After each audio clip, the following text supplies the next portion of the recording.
Assalamualaikum warahmatullahi wabarakatuh. Alhamdulillah. Alhamdulillahirabbil alamin. Wassalatu wassalamu ala asrofil anbiya'i wal mursalin wa ala alihi wa sahbihi ajma'in. Amma ba'du. Yang saya hormati, Dr. Wirni Eka Putra, ST, MSI, CAKFR, CSRS, selaku dosen pengampu mata kuliah Akuntansi Syariah.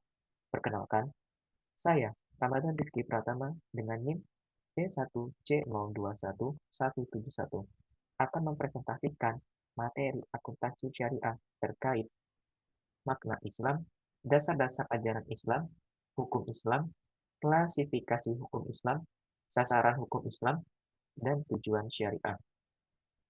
Kita masuk ke materi pembahasan. Pengenalan makna Islam. Secara terminologis, dapat dikatakan Islam adalah agama wahyu berintikan tauhid atau keesaan Tuhan yang diturunkan oleh Allah Subhanahu wa taala kepada Nabi Muhammad SAW sebagai utusannya. Yang terakhir dan berlaku bagi seluruh manusia, dimanapun dan kapanpun, yang ajarannya meliputi seluruh aspek kehidupan manusia. Terminologi Islam secara bahasa atau secara lafaz memiliki beberapa makna.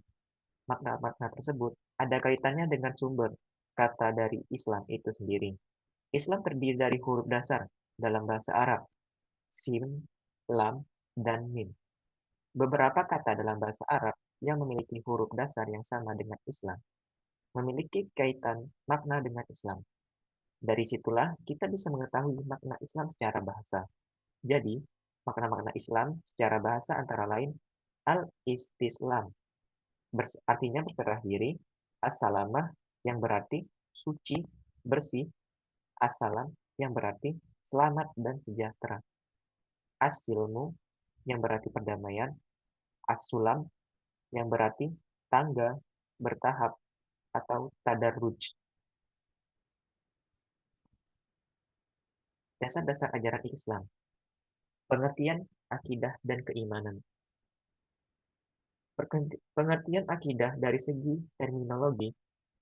Akidah menurut istilah adalah suatu perkara yang wajib dibenarkan oleh hati dan jiwa tentram karenanya, sehingga menjadi suatu kenyataan yang teguh dan kokoh, yang tidak tercampuri oleh keraguan dan kebimbangan. Adapun pengertian secara terminologi adalah yang pertama menurut Syekh Taqiyuddin An-Nabawi An-Nabani menyatakan akidah adalah iman. Iman merupakan pembenaran, keyakinan yang bersifat pasti, yang sesuai dengan kenyataan berdasarkan dalil. Lalu yang kedua, menurut Mahmud Shaltut menyatakan bahwa akidah merupakan cara pandang keyakinan yang harus diyakini terlebih dahulu sebelum segala perkara yang lainnya dengan suatu keyakinan yang tidak diliputi keraguan dan tidak dipengaruhi oleh kesamaran yang menyerupainya.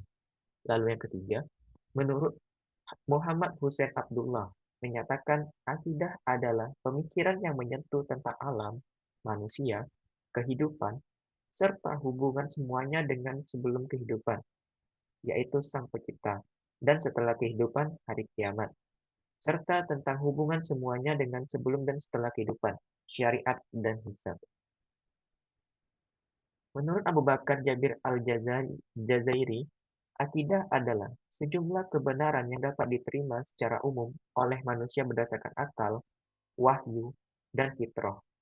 Kebenaran itu dipatrikan oleh manusia di dalam hati serta diyakini kesohihan dan keberadaannya secara pasti dan ditolak segala sesuatu yang bertentangan dengan kebenaran itu.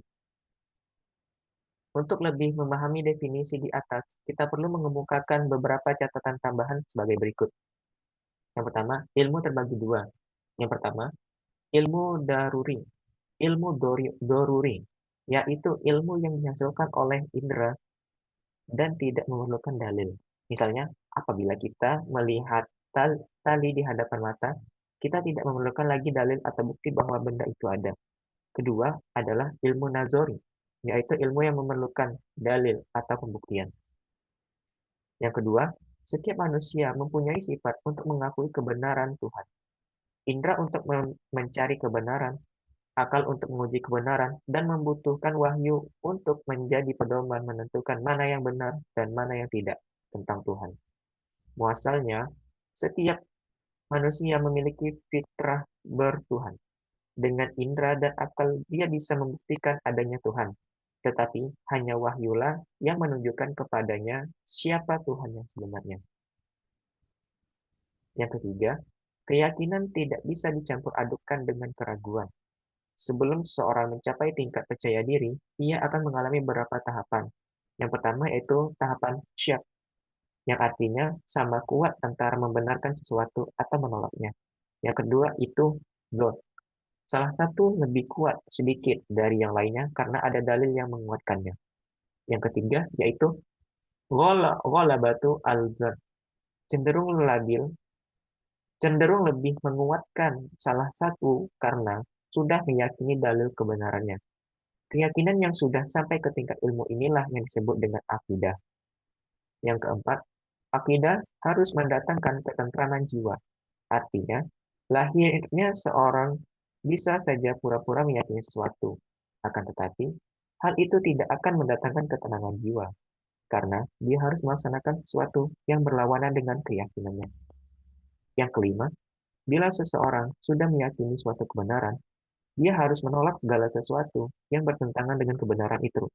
Artinya, seseorang tidak akan bisa meyakini sekaligus dua hal yang bertentangan.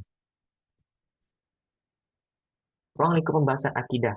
Menurut Hasan al-Banna, sistematika ruang lingkup pembahasan akidah adalah yang pertama, teologi, merupakan pembahasan tentang segala sesuatu yang berhubungan dengan ilahi, seperti wujud Allah dan sifat-sifat Allah, dan sebagainya. Yang kedua, nubuat, yaitu pembahasan tentang segala sesuatu yang berhubungan dengan Nabi dan Rasul, termasuk pembahasan tentang kitab-kitab Allah, mukjizat, dan sebagainya. Lalu yang ketiga, ruhaniyat, yaitu pembahasan tentang segala sesuatu yang berhubungan dengan alam metafisik seperti malaikat, jin, iblis, syaitan, roh, dan sebagainya. Yang keempat, samiyat, yaitu pembahasan tentang segala sesuatu yang hanya dapat diketahui melalui sami. Bukti nakli berupa Al-Quran dan Sunnah, seperti alam barzah, akhirat, siksa kubur, tanda-tanda tentang kiamat, surga dan neraka, dan lain-lain sebagainya.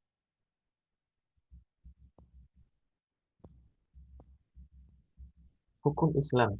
Definisi hukum Islam adalah syariat yang berarti aturan yang diadakan oleh Allah untuk umatnya yang dibawa oleh seorang Nabi Muhammad SAW, baik hukum yang berhubungan dengan kepercayaan maupun hukum-hukum yang berhubungan dengan amalia yang dilakukan oleh umat muslim semuanya. Hukum Islam bukan hanya sebuah teori saja, namun adalah sebuah aturan-aturan untuk diterapkan di dalam sendi kehidupan manusia. Karena banyak ditemui permasalahan-permasalahan, umumnya dalam bidang agama yang seringkali membuat pemikiran umat muslim yang cenderung kepada perbedaan. Untuk itulah diperlukan sumber hukum Islam sebagai solusinya. Istilah teknis pengertian hukum dalam fikih. Berdasarkan pengertian etimologis, fikih berarti memahami dan mengetahui wahyu, Al-Quran dan Sunnah, dengan menggunakan penalaran akal dan metode tertentu, sehingga diketahui ketentuan hukumnya. Perbuatan subjek hukum dengan dalil-dalil terinci. Metode yang digunakan untuk mengetahui dan memahami ketentuan hukum itu malah terbentuk dalam suatu disiplin ilmu tersendiri disebut usul fiqh. Klasifikasi hukum dalam Islam, yaitu wajib. Wajib adalah sesuatu perbuatan yang jika dikerjakan akan mendapatkan pahala dan jika ditinggalkan akan mendapatkan ganjaran dosa. Yang kedua yaitu sunnah. Sunnah ialah perbuatan yang dituntut agama untuk dikerjakan, tetapi tuntutannya tidak sampai ke tingkatan wajib.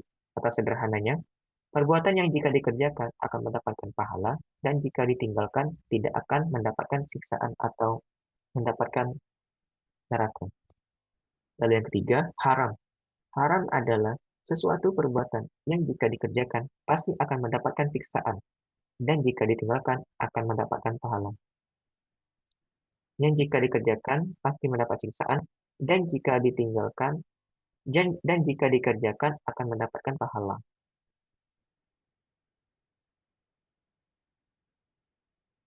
Makruh. Makruh adalah suatu perbuatan yang dirasakan jika meninggalkannya itu lebih baik daripada mengerjakannya. Mubah adalah suatu perbuatan yang diperbolehkan oleh agama antara mengerjakannya atau meninggalkannya. Sasaran hukum Islam terdiri dari yaitu penyucian jiwa, dimaksudkan agar manusia mampu berperan sebagai sumber kebaikan, bukan sumber keburukan bagi masyarakat dan lingkungannya. Lalu yang kedua, menegakkan keadilan dalam masyarakat. Hadiran di sini meliputi segala bidang kehidupan manusia termasuk keadilan, sisi hukum ekonomi, dan sisi persaksian. Yang ketiga, wujudkan kemaslahatan umat manusia. Semua ketentuan Al-Quran dan Sunnah mempunyai manfaat yang hakiki, yaitu mewujudkan kemaslahatan manusia.